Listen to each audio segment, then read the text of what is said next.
What's up, YouTube? It is, man. It's your boy Kyle. We finna get to another reaction. Hey, my bad. You know, I said, for the people that been watching me, my bad. I said I was gonna get back on the 4K camera. Bro, it say battery exhausted, bro. So, I don't know what's going on with it, bro. I'm gonna figure it out. I literally got a new battery and everything. It's still not working. But we gonna figure it out, man.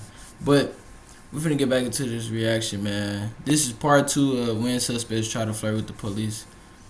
And shit, if you new, bro, we do uncut videos over here. And hit that like button, bro, if you enjoy this video. And I appreciate everybody who has subscribed, bro. No cap. We finna get into this. At least not compared to what Amelia Bassoon was trying to dodge, as she attempted to seduce the cops and get away with murder. Amelia was arrested in connection with the murders of Cindy and Sean Stack. They think she helped her husband cover up the crime, but she will do everything she can to get away with it, including flirting with the detectives. But while this case started in a playful manner, it quickly evolved into one of the most intense interrogations of all time. They're dead.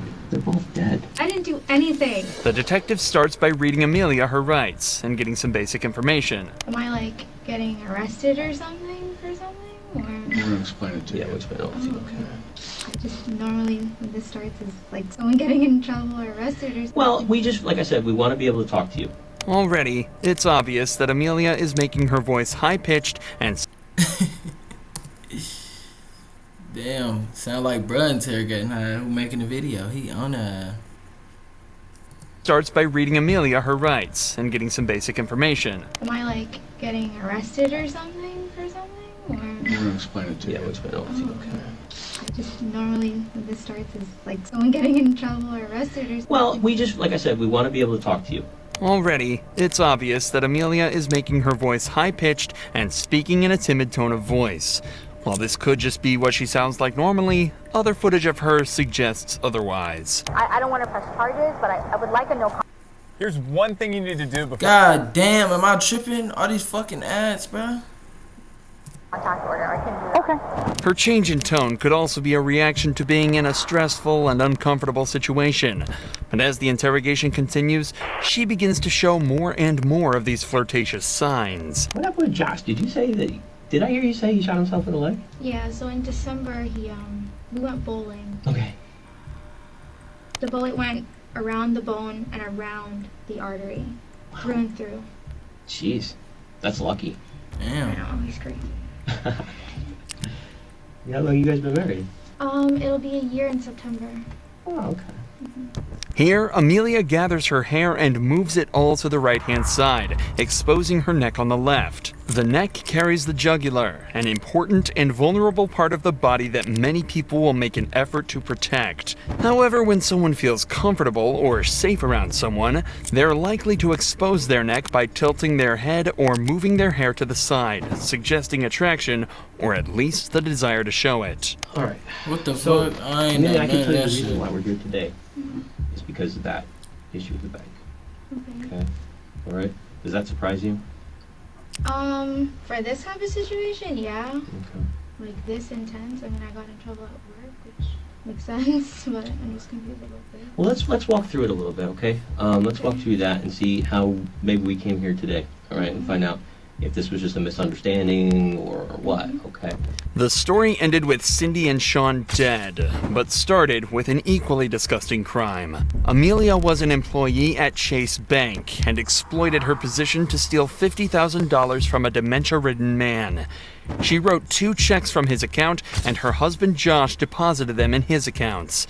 When Cindy and Sean started asking questions, Josh purchased a gun and shot the pair in their own apartment. This interrogation is not only to uncover the details All this for 50K? God damn. behind the theft, but also to determine what part she played in the killings. So what happened with this write-up? So, I mean, had you been a banker for him for a while? I mean... Yeah, so I've been his banker since I moved here. So what happened with these checks? Nothing. He called him. I have the record over global security. Mm-hmm. So when they came in, they pulled like call logs, they pulled like cameras, just to make sure like little signature files. Because I mean, it's still federal. It's the bank. So they wanted to make sure that I wasn't like, I guess, stealing. Mm-hmm. When you talk to Gerald, I mean, how did he appear to you? Is he a young guy, old guy?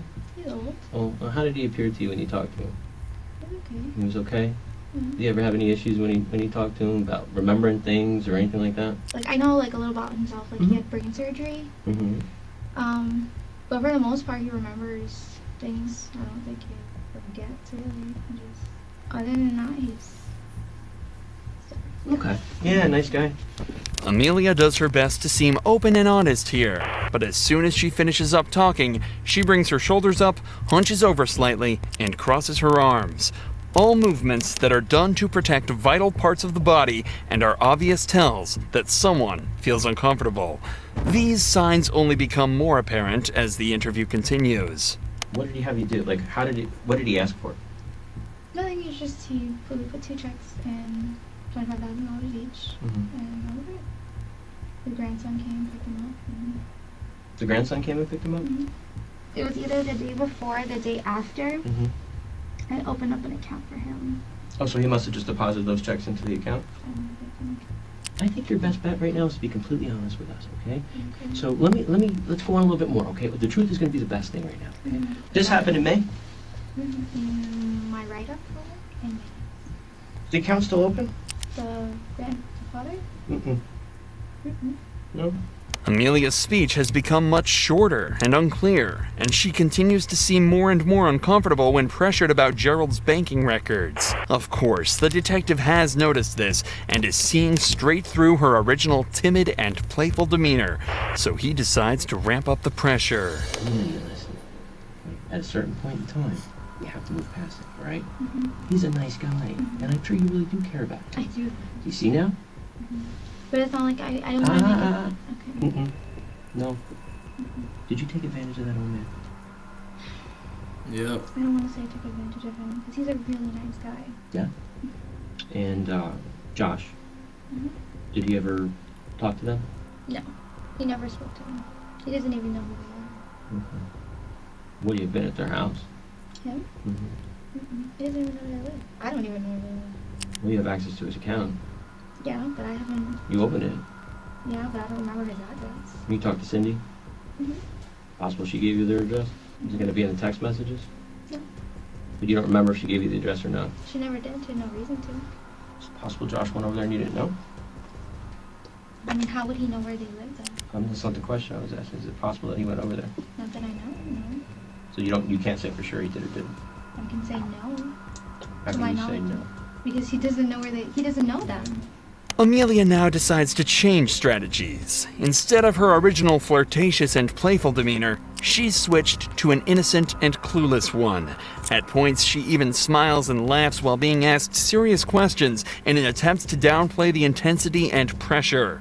This is a sign that the facade she's put up is starting to break, and the detective takes this as an opportunity to press her even further. I think you need to start understanding the severity of the situation. Right? Because I don't know if you really do. All right? And I think you need to start understanding that how this interview goes and what decisions you make here are going to affect your life for a long, long, long time. I think you think that you had this all planned out, and I think and again, not saying it in a bad way, but this is what we do. Okay, when we make mistakes, we figure things out and go, okay, all right, there's a lot more going on here, all right? And you know whose name is all over this right now? You and Joshua, okay? You need to start thinking real hard and real fast, okay? Who is involved in this and what happened, okay? That's all I know. Okay. Things got out of hand. Okay? This got out of hand. I think what happened was Cindy was asking you for this money back and you didn't have it. And there's some issues there. Okay? Sometimes again, when we make a mistake, we do something wrong and the ball gets rolling and we can't stop it. You understand what I'm saying? Okay? Listen, you have your whole life ahead of you. I know. You have a 7-year-old son. You have an obligation to him. Mm-hmm. So whatever happened beyond this, we need to know.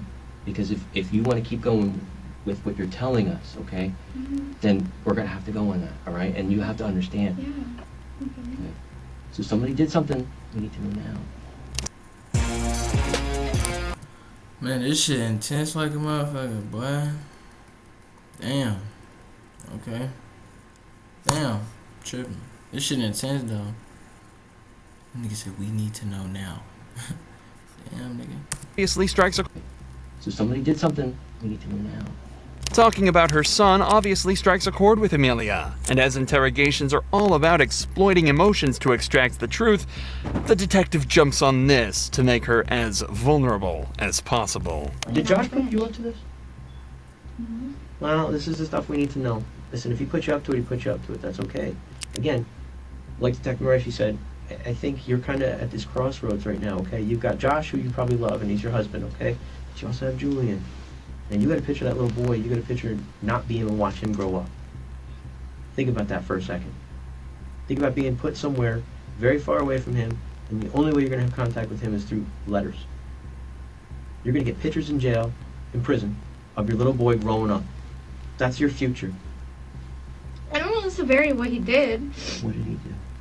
but he knows the relationship that I have with Mr. Stack. He knows that. I mean, I would take him food, like. But she folding. Damn. Listen to me. So at a point, he would get upset with me that like I'm too nice, that I can't kind of act with my customers. But he's the old guy. He has no family. But, I mean, I talked to him because he's my husband. I talked to him. Did Josh say that you kind of were owed this money because you were taking care of this guy? I don't know if he said that, but Something like that? What did he tell you? I don't want to get in trouble. I didn't do anything. Okay. We need to know. Well, then tell us, okay? Tell us. He's moving him. Just tell us, okay? Just tell us. Stupid ass. She folding when he said you ain't gonna see your son. You gonna be in jail sending pictures. Jail pictures and receiving letters. That shit broke her heart. Like, damn. You did do something. That nigga went in there and killed them folks. And if it wasn't for you helping this nigga, he wouldn't have never did it. That's why you going to jail. Excuse me. They're dead. So now we really need to talk. At this point, all of the games that Amelia was playing have gone out the window. Yeah, it's Whether over. she's innocent or not, she's now being accused of aiding a murderer and is faced with losing her job, house, and a 7-year-old son. So, understandably, she's starting to get incredibly scared. I do not want to go to jail. I don't. Like, if I get fired, okay, let me get fired at work, but I don't want to go to jail. I didn't do anything. I didn't plan anything. I didn't conspire anything. I didn't do anything. I don't want to go to jail. From here, the detectives try to capitalize on this, using her vulnerable state to try and extract as much information as possible from her. But Amelia asserts that she's only told the truth throughout the entire interrogation. She didn't know Cindy and Sean were dead, and she had nothing to do with their murders. But here is where the interrogation takes a massive turn. These detectives have now been talking to her for over 2 hours, and they've executed this style of interrogation almost perfectly. But for the last few hours, they've just been going around in circles to no avail. So instead, they leave the room to discuss a new approach.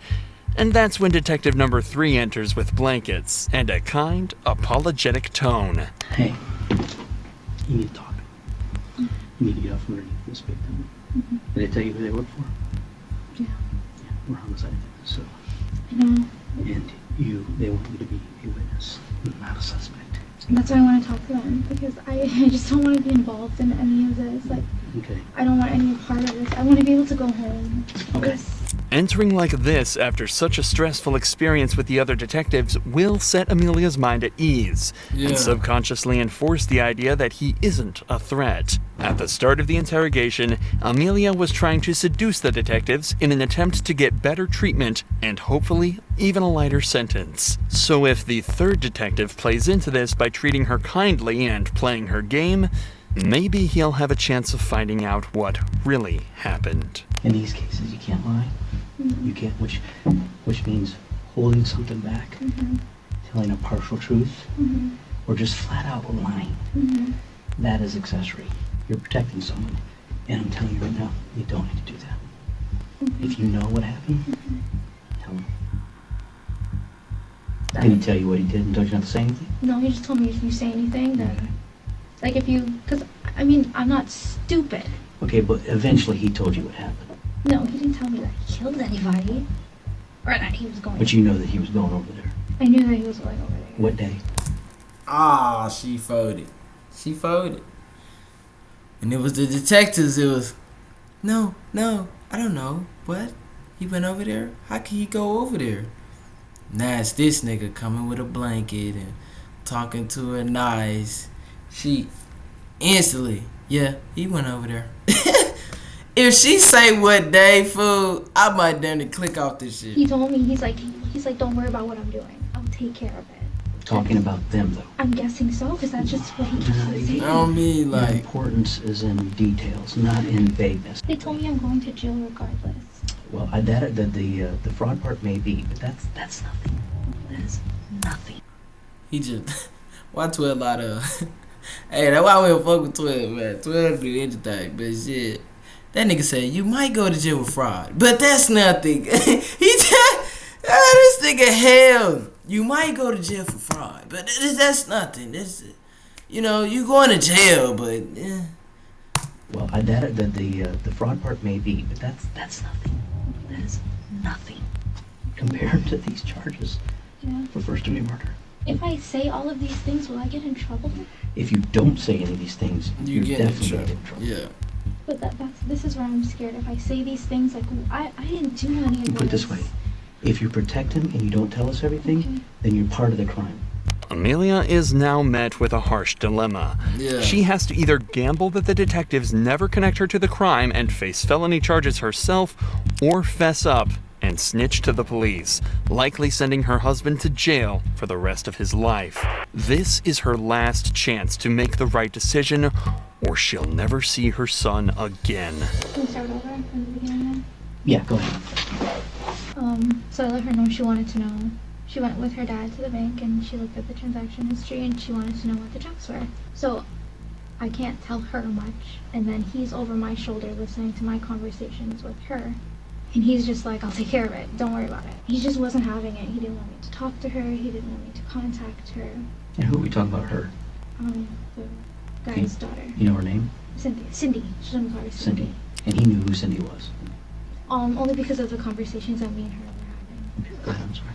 The next day he went and he bought a gun. I don't know if it was Tuesday or Wednesday. He called out of work. He said that I'm gonna take care of things. The next day he comes home and he's like banging on the door. This is like Where the apartment or the house where we were at today? Yes. Okay. He came banging on the door. When he came home, he took the gun apart. He was shaking. He took all his clothes off. He put it in a garbage bag, and then he went by his mom and dad's house. Okay. When did you become aware that he was involved in the murder? Well, I didn't know what happened. I just stopped hearing from her. And then when I said something about, can I call her? He told me no. And then he got really mad at me. And he was like, if you say something, I'm going to kill you. Okay, he's not going to say that unless he told you about the murder. That's the part that's so when did he tell you about the murder? Sweetie, you got to let this go. You can't, anything you hold back is not going to look good. You got to just tell it. Damn, this detective cold as shit. Cause nigga, he want her to say it so bad. I'm thinking, okay, she gone to jail. She just admitted it. Okay, nah. You gotta say about the murder. Damn, boo. It hurts. It's scary. I understand that. But not talking is worse for you than talking. It was, Did he describe how, what? He never physically said, like, what he did or if anything was done. Did he say he shot him? Well, I'm guessing he had his gun, so. Don't guess. Oh, Did he tell man. you that he shot him? Yes. He said he shot him. Mm-hmm. And with that,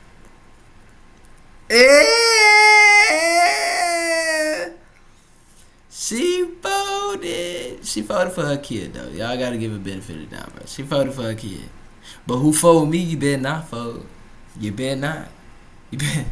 You better not say shit. You better say me no speak English. the detectives managed to use Amelia's tactics against her and got her to confess to her own husband's crime. The detectives also stuck to their word and, after confirming she had nothing to do with the murders, dropped the charges against her. She was, however, still charged with the theft and sentenced to 3 years in prison. Josh, however, was found guilty of the first-degree murders of Cindy and Sean Stack and was sentenced to life behind bars. Damn. She got 3 years though. She's smooth. But shit, that's gonna conclude the rest of this video, bro. If y'all enjoyed part 2, bro, hit that like button, hit that sub button. And shit, till next time, bro. Peace and blessings. God is greater than our ups and downs, bro. And we out, man.